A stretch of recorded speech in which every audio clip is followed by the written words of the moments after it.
უძრავ ქონებებზე არსებული ძველი დოკუმენტაციის მოწესრიგება გახდა იუსტიციის სამინისტროს საჯარო რეესტრის პრიორიტეტი.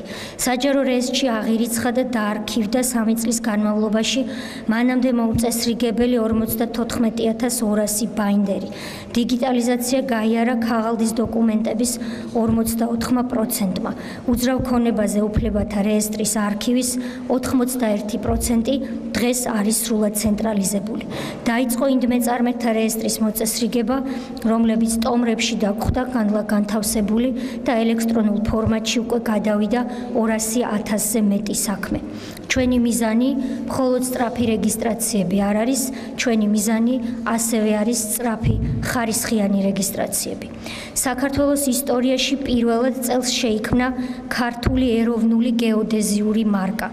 აშენდა და გაიხსნა საჯარო რეესტრის არქივი ლილოში.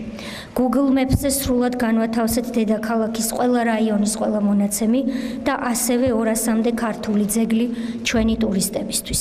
საჯარო რეესტრში დასრულდა ღრუბლოვან ტექნოლოგიაზე მუშაობა, რაც დააჩქარებს ქვეყანაში ელექტრონული სერვისების განვითარებას.